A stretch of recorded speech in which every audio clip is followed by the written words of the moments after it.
Halo kaum rebahan, selamat datang di channel saya di Al-Kaban Project. Dalam video kali ini, saya akan menjelaskan sebuah film yang cukup menarik karena film ini menceritakan seorang ninja yang membalaskan dendam atas kematian istrinya yang dibunuh.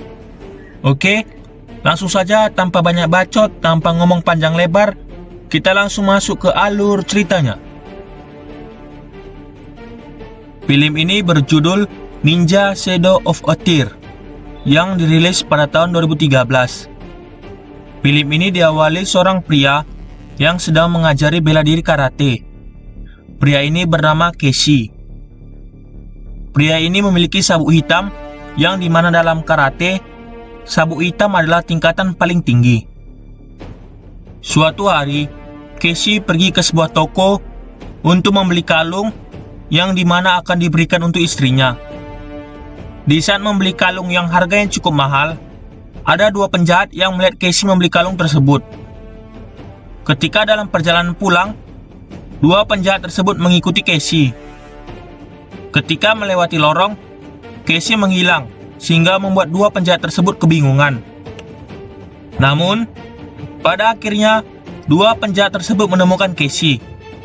Mereka menodongkan senjata tajam ke Keshi dan meminta Keshi menyerahkan kalung tersebut.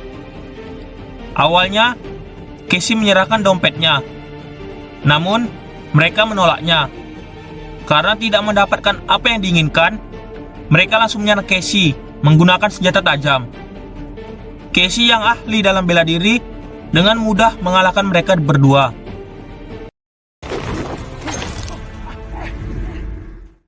Tibalah di malam hari, di mana Keshi makan malam dengan istrinya, Namiko.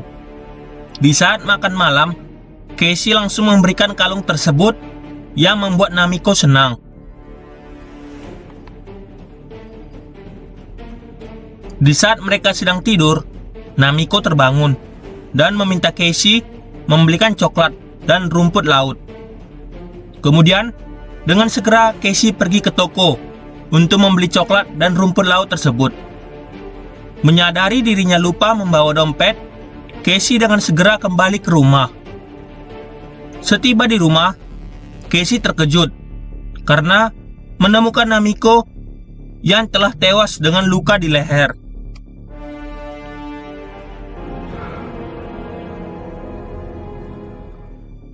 Keesokan harinya, setelah acara kremasi jenazah Namiko, teman Keshi datang, yang bernama Nakabara.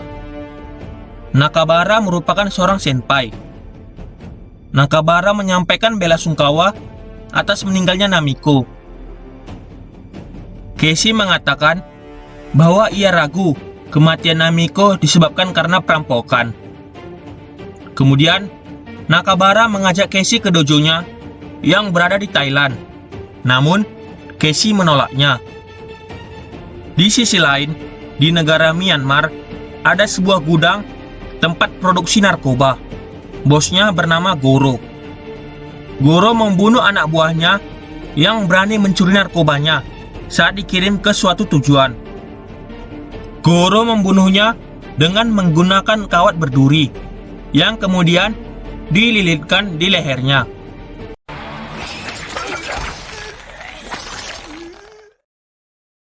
Beralih ke Keshi, Keshi berusaha mengungkap pelaku dari pembunuhan istrinya. Ia datang ke sebuah dojo dan mencari seseorang yang ia curigai. Namun, orang-orang yang berlatih karate di dojo tersebut merasa terganggu dan langsung menyuruh Keshi keluar. Tanpa banyak bacot, Keshi langsung mengajar mereka. Meskipun jumlah mereka lebih banyak, Keshi berhasil mengalahkan mereka semua. Berbekal dari informasi yang didapatkan dari mereka, Keshi dengan segera mencari targetnya. Keshi mendatangi sebuah toko dan melihat dua orang yang sebelumnya pernah ingin merampoknya. Ketika mereka ingin pulang, Keshi langsung mencegat mereka dan langsung memotong tangan salah satu dari mereka hingga putus. Tidak hanya itu, Keshi membunuh mereka berdua dengan sadis. Suatu hari, Casey berkunjung ke dojo Nakabara yang berada di Thailand. Nakabara memperkenalkan kepada Casey murid tertuanya, Hiroshi dan Lucas. Kemudian, Lucas mengajak Casey berkeliling dojo dan mengatakan bahwa ia senang atas kedatangan Casey. Kemudian, Casey mencoba kemampuan Lucas dalam bertarung. Awalnya, terjadi pertarungan biasa. Namun, Lucas memukul wajah Casey dan membuat Casey marah yang kemudian mengajar Lucas. Dengan sigap, Nakabara langsung menahan Casey. Kemudian, Nakabara menegur Casey karena ia tidak mampu mengontrol emosinya. Kemudian, Casey mencoba berjalan di atas bara api untuk mengendalikan emosinya. Awalnya, Casey mampu melakukannya. Namun, ketika setengah perjalanan, Casey teringat akan kematian Namiko, sehingga membuat Casey tidak mampu mengatur emosinya dan langsung keluar dari bara api. Ketika Casey sedang minum di kafe, ada pria yang mengganggunya dan menyerangnya. Casey berhasil menghindar dan kemudian menghajar pria tersebut. Melihat temannya dihajar, teman-teman pria tersebut langsung menyerang Casey. Namun, Casey dengan mudah mengalahkan mereka semua.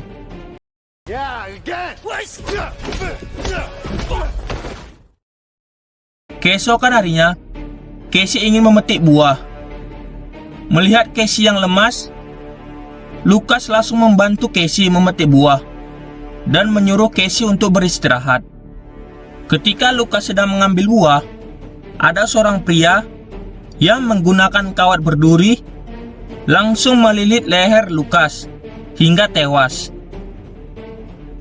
Melihat luka di leher Lucas sama dengan luka di Namiko, Casey menyadari pelakunya adalah orang yang sama dengan pembunuh Namiko. Kemudian, Casey menjelaskan kepada Nakabara bahwa ada yang ingin membunuhnya, karena yang seharusnya berada di hutan adalah dirinya. Kemudian, Nakabara menjelaskan kepada Casey bahwa Goro terkenal mengajari anak buahnya membunuh dengan kawat berduri. Kemudian, Nakabara menjelaskan bahwa kemungkinan besar pelakunya adalah Goro atau anak buahnya. Nakabara menjelaskan bahwa Casey menjadi target karena Casey adalah menantu dari Takida, orang yang telah membunuh kakak Goro. Dan akhirnya, Casey memutuskan untuk membunuh Goro, dan Nakabara memberitahu di mana keberadaan Goro. Dengan segera, Casey pergi ke Myanmar, lokasi di mana Goro berada. Setibanya di Myanmar, Casey bertemu dengan seorang supir taksi yang bernama Mike. Mike mengantar Casey ke pasar. Dan di pasar, Casey membeli barang dan ikan yang belum tahu apa tujuannya. Setibanya di penginapan, Casey menanyakan perihal Goro ke Mike. Muka Mike langsung pucat, dan ia mengatakan tidak tahu perihal Goro. Setelah itu, Casey langsung membuat ramuan dengan belanjaan yang ia beli tadi di pasar. Belum tahu apa tujuan dari ramuan tersebut. Di malam hari, Mike mengantarnya ke sebuah bar. Casey mencari seseorang. Di saat sedang minum, ada pria yang menghampirinya dan menawarkan narkoba. Di saat Casey menanyakan tentang Goro, kelakuan pria tersebut langsung berubah. Ia bersama teman-temannya langsung menyerang Casey. Meskipun jumlah mereka banyak, Casey berhasil mengalahkan mereka.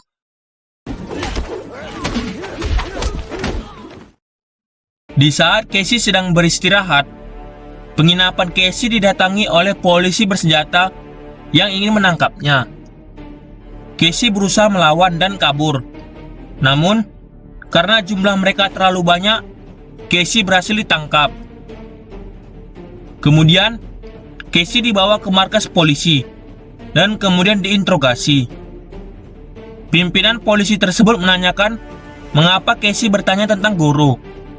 Karena tidak memberitahu apa tujuannya, mereka langsung menyiksa Casey menggunakan setrika yang panas. Kemudian, polisi tersebut membawa Casey ke sel. Di saat polisi tersebut ingin keluar, Casey sudah menghilang. Kemudian, Casey langsung mengajar polisi tersebut dan menyamar sebagai polisi. Setelah itu, Casey mendatangi kantor pimpinan polisi yang tadi telah menyiksanya.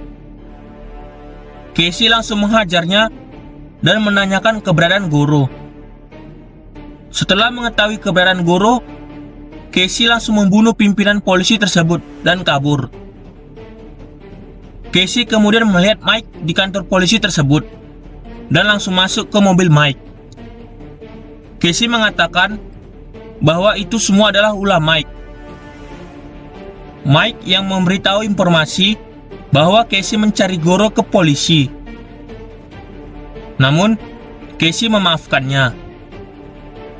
Dan dengan segera, Casey menuju hutan di mana Goro berada.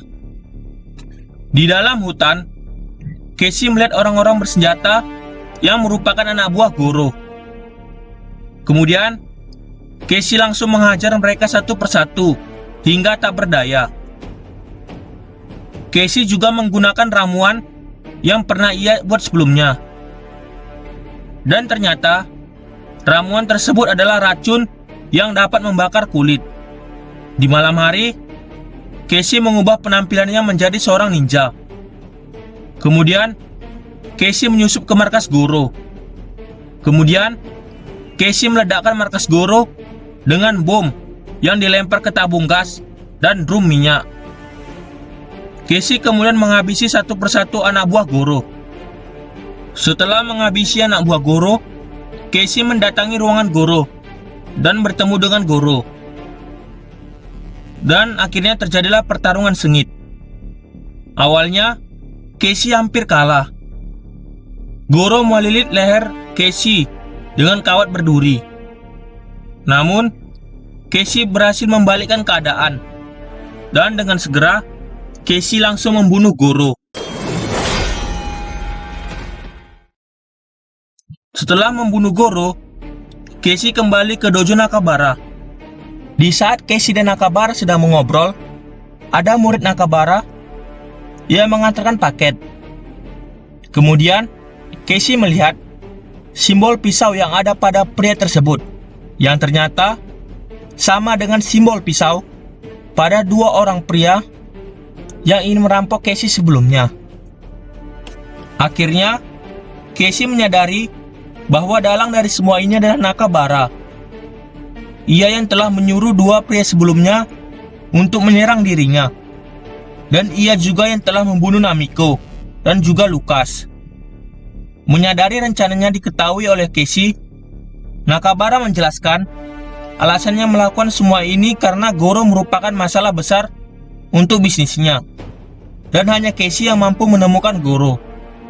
Nakabara mengajak Casey untuk bergabung dengannya. Namun, Casey menolaknya. Sehingga terjadilah pertarungan yang cukup sengit. Dan akhirnya, Casey berhasil membunuh Nakabara.